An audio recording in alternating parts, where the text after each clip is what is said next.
Hello friends, Israel licence എടുക്കുന്നത് എങ്ങനെയാണെന്നുള്ള details വെച്ച് കുറച്ച് പേര് പേഴ്സണലി മെസ്സേജ് അയച്ചിരുന്നു. അവർക്ക് വേണ്ടിയിട്ടാണ് ഈ വീഡിയോ ഞാൻ ചെയ്യുന്നത്.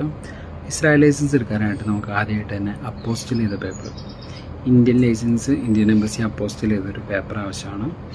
ആ പേപ്പർ നമ്മുടെ കൈവശം കിട്ടിയതിന് ശേഷം ഇസ്രായേലിൽ നമ്മൾ ID ക്രിയേറ്റ് ചെയ്യാനായിട്ട് DMV ഓഫീസ് നിയറസ്റ്റ് എന്ന് നമ്മൾ ഗൂഗിളിൽ സെർച്ച് ചെയ്ത് കഴിഞ്ഞാൽ നമുക്ക് ആ ഓഫീസ് കാണാനായിട്ട് സാധിക്കും. അപ്പോൾ ആ ഓഫീസിൽ പോയി നമ്മുടെ പാസ്പോർട്ട്, വിസ, ലൈസൻസ് ഇത് മൂന്നും കാണിച്ച് കഴിയുമ്പോൾ നമ്മുടെ ലൈസൻസ് എടുത്ത് ഇയറൊക്കെ നോക്കിയിട്ട് നമുക്ക് എലിജിബിൾ ആണെന്നുണ്ടെങ്കിൽ അവർ ID ക്രിയേറ്റ് ചെയ്ത് തരും. ID ക്രിയേറ്റ് ചെയ്തതിന് ശേഷം നമ്മൾ കണ്ണിൻ്റെ ക്ലിനിക്കിൽ പോവുക. കണ്ണിൻ്റെ ക്ലിനിക്കിൽ പോകുമ്പോൾ നമുക്ക് ആ ID പേപ്പറായിട്ട് വേണം പോകാനായിട്ട്. ആ ID നമ്പർ വെച്ചാണ് പിന്നത്തെ പ്രോസസ്സിങ് കാര്യങ്ങളെല്ലാം നടക്കുന്നത്. അപ്പോൾ ആ ID നമ്പർ നമ്മൾ ആ കണ്ണിൻ്റെ ക്ലിനിക്കിൽ കൊണ്ട് കൊടുത്തു കഴിയുമ്പോൾ അവർ നമുക്ക് കണ്ണിൻ്റെ ടെസ്റ്റ് ചെയ്തിട്ട് നമുക്ക് അവിടെ നിന്ന് സർട്ടിഫിക്കറ്റ് തരും. അതിനുശേഷം നമ്മൾ പിബയുടെ ഓഫീസിൽ പോയി entry and exit record request ചെയ്യുക. അപ്പോൾ അവർ എൻട്രി ആൻഡ് എക്സിറ്റ് റെക്കോർഡ് നമുക്ക് തരും. അപ്പോൾ നമുക്ക് കണ്ണിൻ്റെ പേപ്പറും പിന്നെ അപ്പോസ്റ്റൽ ചെയ്ത പേപ്പറും പിന്നെ പിബേന്ന് കിട്ടിയ പേപ്പറും ഈ 3 പേപ്പറും കൈ സൂക്ഷിച്ചതിന് ശേഷം നമ്മൾ വീണ്ടും DMV ഓഫീസിൽ അപ്പോയിൻമെൻറ്റ് എടുക്കുക. രണ്ടാമത്തെ പ്രാവശ്യം നമ്മൾ പോകുമ്പോൾ അപ്പോയിൻമെൻറ്റ് എടുക്കണം. ആദ്യം പോകുമ്പോൾ അപ്പോയിൻമെൻറ്റ് ആവശ്യമില്ല. രണ്ടാമത്തെ പ്രാവശ്യം അപ്പോയിൻമെൻറ്റ് എടുത്തിട്ട് നമ്മൾ ഈ 3 പേപ്പറും അതിൻ്റെ കൂടെ തന്നെ ഒറിജിനൽ ലൈസൻസും വിസയും കൂടെ കൊണ്ടുപോയിക്കൊള്ളുക.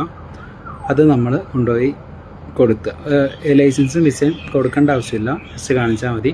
ഈ 3 പേപ്പറും സബ്മിറ്റ് ചെയ്ത് കഴിയുമ്പോൾ നമുക്ക് അവിടെ നിന്ന് ഒരു പേപ്പർ തരും. ആ പേപ്പർ നമ്മുടെ ടെമ്പററി ലൈസൻസാണ്.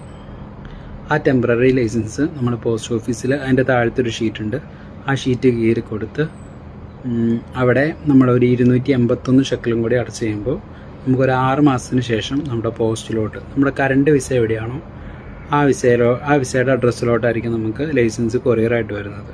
അത് 6 മാസത്തിന് ശേഷമാണ്, അപ്പോൾ തന്നെ കിട്ടത്തില്ല. അപ്പോൾ അങ്ങനെയാണ് നമുക്ക് ഇസ്രായേലിൽ ലൈസൻസ് എടുക്കുന്നത്.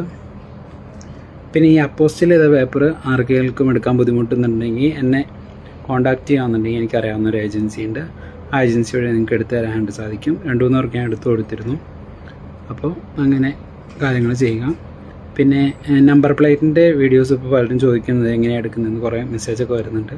അതിൻ്റെ വീഡിയോ ഞാൻ ഡീറ്റെയിൽ ആയിട്ട് ചെയ്യുന്നതിന് നിങ്ങൾക്ക് ഇങ്ങനെ പറഞ്ഞു തന്നാൽ മനസ്സിലാവത്തില്ല. ഇത് പേപ്പറിൻ്റെ കാര്യങ്ങളാണ്. അത് കറക്റ്റ് അതിൻ്റെ ആപ്ലിക്കേഷനിൽ കയറി അതിൻ്റെ മാനുഫാക്ചറിങ്, കളർ എല്ലാം പറഞ്ഞു തരാനായിട്ട് പറ്റത്തില്ല. അപ്പോൾ ഡീറ്റെയിൽ ആയിട്ട് ഞാൻ നോക്കിയിട്ട് വേറെ ഫോണിൽ നിന്ന് വീഡിയോ എടുത്ത് ഞാൻ നിങ്ങൾക്ക് അയച്ചു തരുന്നതായിരിക്കും. അപ്പോൾ അടുത്ത വീഡിയോ ആയിട്ട് കാണുന്നവർ ബൈ.